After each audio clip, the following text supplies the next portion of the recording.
am live. I'm reading chapter 28 of Vacation.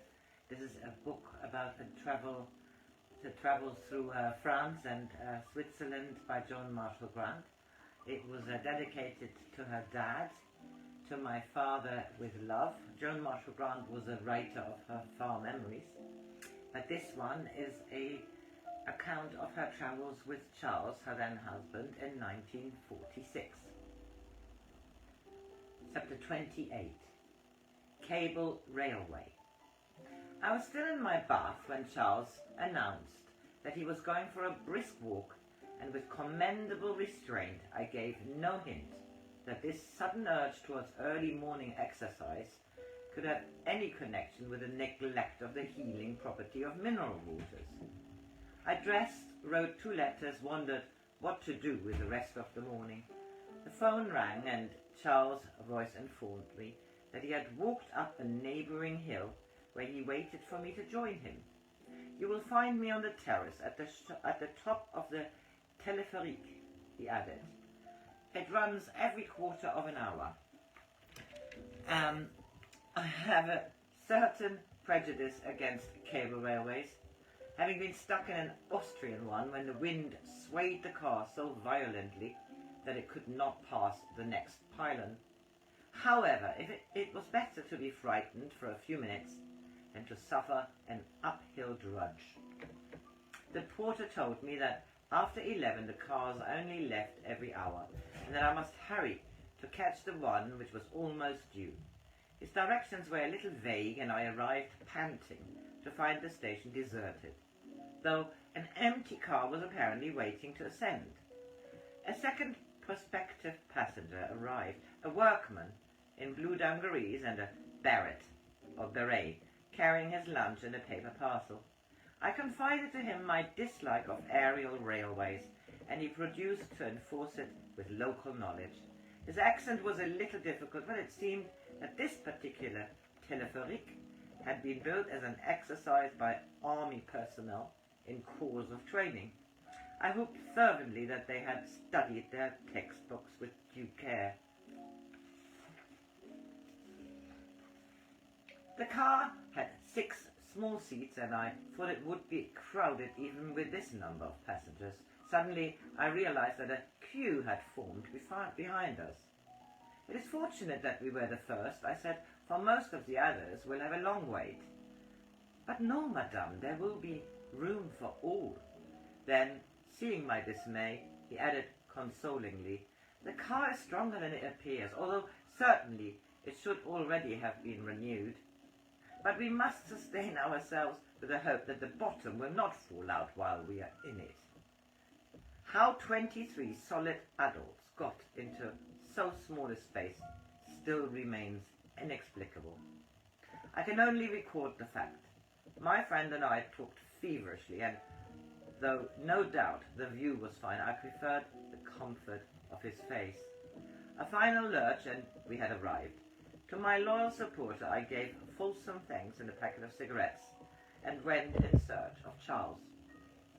He was drinking beer, full of the content which follows an ordeal that has proved unexpectedly easy. "I'm in better training than I thought," he said happily. "I got up here through a maze of disused forts in excellent time, and refused to be put off by several ferocious notices which announced that the path was strictly out of bounds. I looked over the parapet at the 3 or 4 miles of steep zigzag track which led up from the town, and thought how wise I had been to prefer the minor discomfort of the téléphérique. I had intended to stay up there for lunch, but increasing clouds suggested that soon we should be shrouded in clammy mist. If Charles could walk up, I could certainly walk down, and anyway I felt inclined for exercise. We explored an abandoned fort, and further on encountered a small but belligerent donkey which seemed intent on kicking us off the path.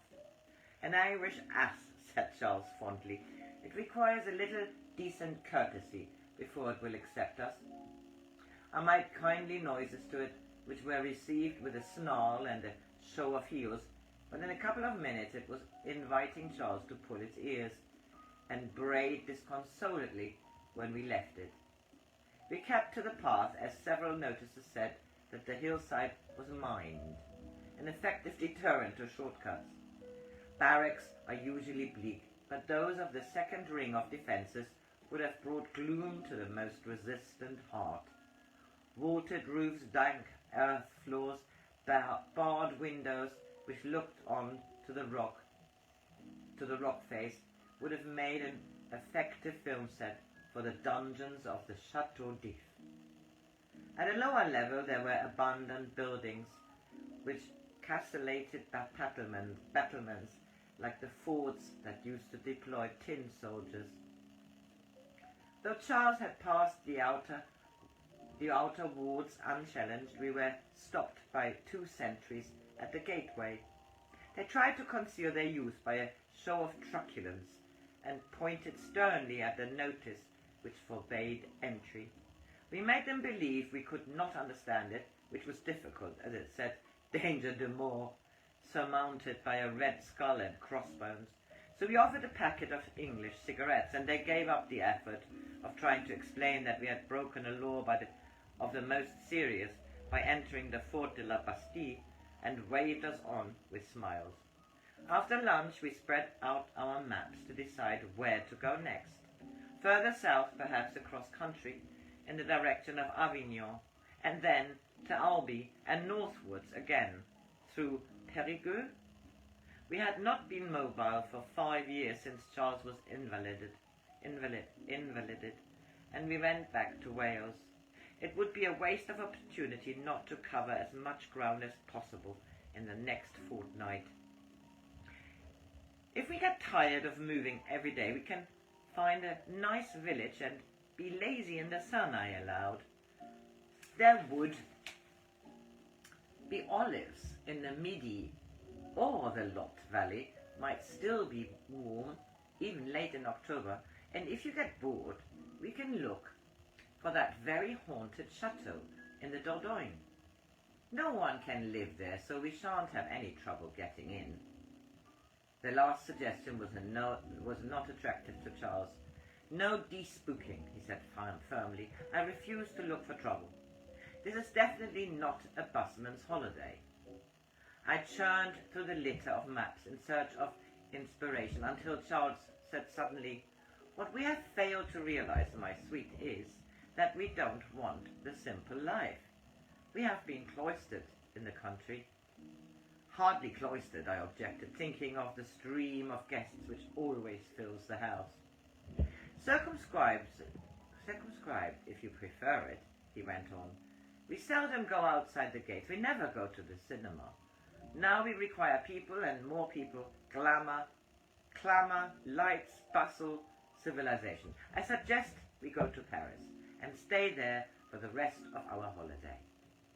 We found ourselves in complete agreement. I sent a wire to friends asking them to book a room for us somewhere on the left bank, for I knew the combination of peace conferences and motor show had made it difficult to get accommodation. The reply, by some further efficiency of Patver, arrived before dinner. A room was available, but not for 3 days. This was all to the good, for we could spend an extra night on the way and avoid the direct route. We dined at the Boulevard Brassin, our pleasure tempered only by regret that it had taken so long to discover the best restaurant in Grenoble. The next chapter is Henry the Hornblower. But I finished this here. Have a good Monday. It's the 13th of January, 2025.